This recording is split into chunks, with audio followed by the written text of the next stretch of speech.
संपूर्ण शरीराच्या सोनोग्राफीसाठी जिल्ह्यातील सर्वाधिक अत्याधुनिक सोनोग्राफी मशीनद्वारे तपासणी, जलद आणि अचूक रिपोर्टसाठी भिसे सोनोग्राफी व एक्स-रे सेंटर पलूस, संपूर्ण शरीराची सोनोग्राफी, सर्व pregnancy scans, fetal 3D 4D scan, colour Doppler, digital X-ray, elastography, anomaly scan यासह दर गुरुवारी 2D इकोची सुविधा।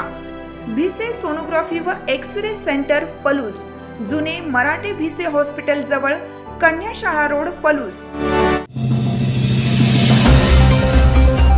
वैभव नायकवडींचा राजीनामा हाच पर्याय, वाळवा येथील आंदोलन अधिक तीव्र करण्याचा इशारा। हुतात्मा सहकारी साखर कारखान्याच्या साखर शाळेसमोर सुरू असलेल्या बेमुदत ठिय्या आंदोलनाच्या 22व्या दिवशी ज्येष्ठ नेते किरण नायकवडी यांनी वैभव नायकवडी यांच्यावर जोरदार टीका करत त्यांच्या राजीनाम्याची मागणी पुन्हा ठामपणे केली। वैभव नायकवडी यांनी आंदोलनाची गांभीर्याने दखल घ्यावी, अन्यथा होणाऱ्या परिणामांची तयारी ठेवावी असा इशारा त्यांनी दिला। किरण नायकवडी म्हणाले, गेल्या 22 दिवसांपासून शांततेच्या मार्गाने आंदोलन सुरू आहे। वैभव नायकवडी यांच्या समोर राजीनामा हाच एकमेव पर्याय आहे आणि तो घेतल्याशिवाय आम्ही थांबणार नाही। सभासदांनी आता ठाम भूमिका घेतली आहे। कारखान्याचा मान सन्मान धुळीस मिळवणाऱ्या कारभाराविरोधात हा उद्रेक झाला आहे। यावेळी केदार नायकवडी यांनी हुतात्मा सहकारी साखर कारखाना येत्या गळीत हंगामात गत वर्षीच्या तुलनेत 50,000 टन अधिक ऊस गाळप करेल असा विश्वास व्यक्त केला। हंगाम यशस्वी होण्यासाठी आवश्यक सर्व साधने उपलब्ध करून देण्यात आली असून क्रांतीवीर नागनाथांना नायकवडी यांनी निर्माण केलेला हुतात्मा पॅटर्न पुन्हा नावारूपाला आणला जाईल असं त्यांनी सांगितले। ते म्हणाले, उच्चांकी ऊस दर, कामगारांना भरीव मेहनताना तांत्रिक कार्यक्षमतेचा अधिकाधिक वापर, दर्जेदार उत्पादन आणि सामाजिक सक्षमीकरण या आधारावर उभा राहिलेला हुतात्मा पॅटर्न नव्या ताकदीने पुढे नेण्याचा आमचा प्रयत्न आहे। यात कोणताही वैयक्तिक स्वार्थ नाही।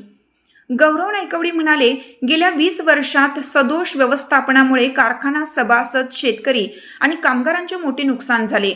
नागनाथ अण्णांनी आशिया खंडात नावारूपाला आणलेला हा कारखाना पुन्हा सक्षम करण्यासाठी आम्ही कटिबद्ध आहोत। संस्थेच्या हिताविरुद्ध काम करणाऱ्यांना घरचा रस्ता दाखवला जाईल। सामूहिक जबाबदारीतून कारखान्याचा सुवर्णकाळ परत आणण्यासाठी सर्वतोपरी प्रयत्न केले जातील। कारखाना चालतोय, त्यांनी लगेच मोकळ्यापणे सांगितलं, तुम्हाला कुठलीही अडचण येऊन देत नाही। याचा अर्थ चांगल्याच्या पाठीमागे सगळे असतात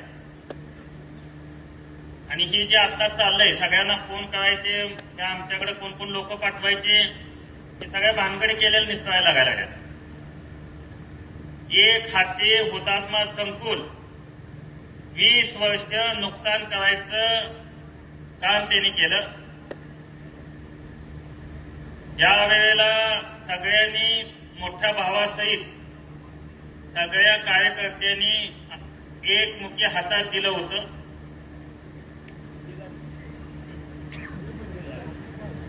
आणि ते इतकं अडचणीत न्याच काम केलं। आता 20 वर्ष